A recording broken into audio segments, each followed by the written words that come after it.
There's lots of things you can do to avoid tax that are not illegal, but if you do them, if you really push them to the extreme, it does look to a lot of other people who don't do that like it's a slight exploitation of the system, I suppose. But now let's get some analysis on the key political stories from Josh Glancy, the political columnist and associate editor of the Sunday Times. It's not clear whether it's a political story, but obviously the death of Anne Widdecombe has shocked absolutely everybody. We can't quite believe that she has been murdered. But it does, nevertheless, it's inevitable, I guess, Josh, that it would bring into focus this whole issue about security for politicians. I heard Penny Mordaunt on the breakfast show talking about how she had received, I think, 70 death threats, that she'd had more people charged for harassment than Nigel Farage has seen. I mean, it is a very serious issue for politicians. Yeah, and it's we don't see so much of it. And I thought Mordaunt's comments really were very revealing about how much goes on beneath the surface. Just basically every day there's some ongoing issue, some sort of court order for her, and she's probably quite prominent in that, but I'm sure she's not alone. I was really struck yesterday, just the name of Anne Widdecombe's home, Widdecombe's Rest, it just really stayed with me. I just felt it was very poignant. She's obviously had a busy life, and she kind of, found this rural idyll for her to potter about her final days. I mean, she was still quite active, but it just really stayed with me. I was also taken back to, I did a lot of reporting when David Amess was killed, and I was up in Leigh-on-Sea immediately afterwards for a few days then. And it was hard to get your head around because, David Amess, a bit like Anne Widdecombe, had some political opponents, but fundamentally, was a decent bloke with a lot of friends and admirers, and it was just hard to fathom, and it's still hard to fathom how you get from disliking someone to murdering them, if that's indeed what happened, or if it was something else, then it's just a sort of random act of appalling violence, really. Well, before the shocking murder of Anne Widdecombe, the thing that we were talking about all week really was the Clacton by-election called by Nigel Farage, but the issues surrounding how he finances himself are not going away. There are more revelations in the Times today. No doubt there'll be more tomorrow. Yeah, it's an interesting story in the Times. It's about what you might call a tax avoidance scheme, which is where Farage pays himself rent from his company to him personally, to use a studio in his own house for making various sort of social media videos. We don't know exactly what he uses it for. He pays himself exactly under the threshold, 1p under the threshold it would be required to declare this.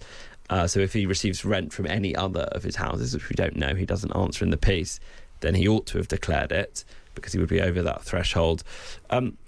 It reminds me a little bit of the stories about Richard Tice's taxes a few months ago in the Sunday Times, which most of it, there's lots of things you can do to avoid tax that are not illegal, but if you do them, if you really push them to the extreme, it does look to a lot of other people who don't do that like it's a slight exploitation of the system, I suppose. Yeah, I think that's right. I mean, I don't, there's no suggestion that what Nigel Farage is doing is illegal, but I think if you're in public life, bending over backwards to pay as little tax as possible does kind of leave a bit of a smell. It can do, yeah. I mean, Donald Trump, who obviously is not a great friend of the taxman, always used to say that, this is what everyone's doing, and you guys are all suckers because this is how the world works, and every rich person I know does this, and I'm just, if they can't sort the system out, I'll exploit it. There was a kind of brute honesty to that, but that's not really how Farage is approaching it. He's not really been on the front foot in answering a lot of these questions. He's been very defensive about them. It's a very different culture in America, I think. I thought that when all of Trump's crypto earnings came out, and I thought actually the natural reaction from quite a lot of Americans would be good on you, make money while the sun's shining, which is not, I think, the same view that necessarily most Brits take. But we'll see how this plays out as gradually Andy Burnham, the long march to power, continues. And we've got some exciting announcements, apparently. He's going to cut taxes for lower earners, and more importantly, he's going to lower bus fares. I mean, Andy Busman, we should kind of rename. He's obsessed by buses, but it would be a smart move potentially to find a way to cut taxes for low earners. It would, but the devil will be in the detail there, and there is an acknowledgement in that story that he can't cut income tax; it would be too expensive for the Treasury. So, what taxes is he actually going to cut? He talks about trying to get energy bills and bus fares down. Fine, he wants to put more money in people's pockets. That is almost verbatim the language we heard from Keir Starmer, who has, in fairness to him, declared war on the cost of living for 6 months. Has brought energy bills down. They did a huge bung on energy bills, £150. It came down a bit to 117 in the end, but it was a lot of money. So it all sounds quite Starmerish to me, and it will butt up against the same fiscal constraints. And it's also the case that actually the wealthier people in this country are already taxed pretty highly.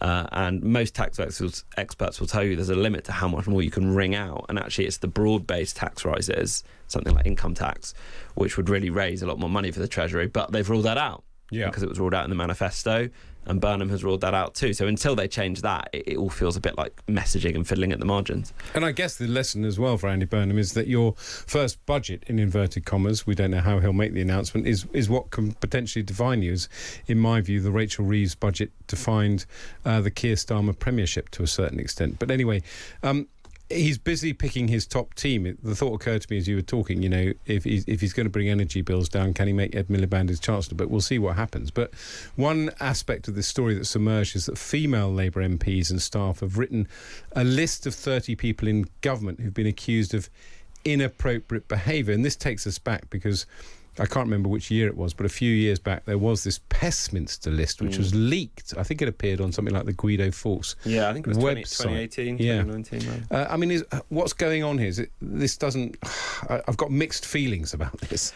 I mean, so do I. I think a lot of things can be true at once here. One thing is true is that there has and still is been a culture in Westminster, not everyone obviously, but a culture of misbehaviour, late nights, booze, power imbalances that has been exploited by some men in Westminster. That's true. Some of the allegations on this list are appalling, frankly, and there will be abuse and sexual abuse and really horrendous things. Others are, maybe a little bit more subjective or not as appalling. But the third thing that's true is that I don't think historically private lists are a very good way to conduct public affairs.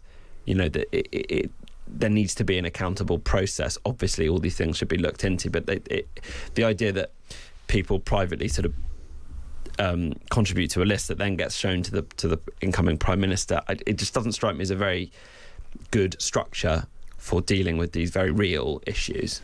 Yeah, I mean, it is something that Westminster has struggled in for such a long time, and of course it's famous, you famously have the Whip's Black Book, which apparently is supposed to keep a record of individual MPs' misdemeanours, but I guess the frustration on the part of the public is that no action is taken. And again, to a certain extent, this list falls between two stools. If it's given to the Whips and the Prime Minister and there is a black mark put against the MPs so that they're not given ministerial roles, for example, that might be a good thing. But at the same time, as you say, due process won't have been followed. It's based potentially on rumour and conjecture.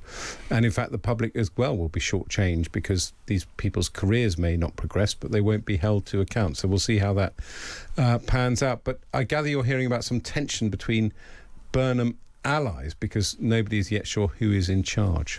Well, nature abhors a vacuum, and what's happening in the Burnham camp is that they are in the course of a few weeks preparing to go into government. They haven't had years of opposition. It's a new team. Inevitably, there are going to be fractures within that. There are different ideological camps to some extent, embodied by two policy wonks within the camps. There's Josh Simons, who's seen as sort of close to Shabana Mahmood and maybe a little bit more on the right. There's Miata Fambulla, who's very close to Ed Miliband and maybe a little bit more on the left. Publicly, they say they're getting on very well. There's interesting reporting in the Times this morning suggesting there is maybe at least at the very least a sort of policy tension there. That could be a creative policy tension. It's sort of up to Andy Burnham and James Pannell to manage that. But I do think it's true that Burnham, he has this kind of progressive soft left side to him, and there are people from that bit of the party there, but he has also got to pass the Makerfield test, as he likes to call it. Josh Simons was the MP for Makerfield. That's a slightly sort of tougher, slightly more small c conservative form of Labour thinking. So the challenge for Andy Burnham will be, can he square these circles? Can he sort of mould that all into one coherent team and policy vision when he comes into power? But it's all happening very fast. Yeah, it is. It's interesting as well that James Burnell, who was the former cabinet minister who famously resigned under Gordon Brown and waited for everybody else to follow him over the trench, nobody's really talking about James Pennell's role here. I mean, it must be quite pivotal. It's absolutely pivotal. And, James Pennell obviously historically is seen as a Blairite. Yeah, exactly. I think that label's probably a bit anachronistic now, but he certainly is of more on the modernising, more on the right of the party, perhaps. But I think fundamentally it will work with James Pennell if he's there to do, if he's very close to Burnham, which he is, then he should be there to enact Andy Burnham's will. So the critical point is, does Andy Burnham really know what he wants? Can he give a clear sense of direction and make clear decisions? And I think Pennell will hopefully be there to make those into a reality. But so a lot of it hinges on Burnham, really. I guess the thing that the one encouraging thing I think about, when you look at the mix of people involved in this, James Pennell, a very experienced former cabinet minister, Andy Burnham, who people, he's constantly referred to as the Mayor of Manchester, but he himself was a cabinet minister and a special advisor.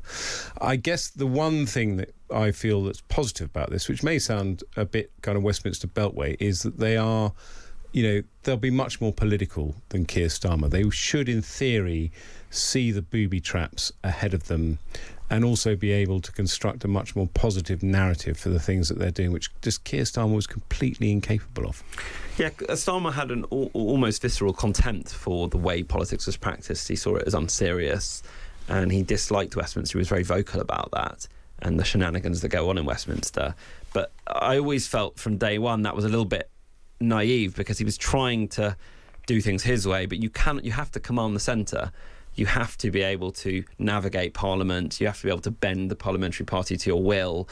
Otherwise, you can't get stuff done. And again, Starmer, if you go back to the failure of welfare reforms, you could look at the defence investment plan, but these kind of big wrangles inside Westminster, he wasn't able to bend the system to his will. So I do think Burnham and Pennell and company will be a bit cannier about that.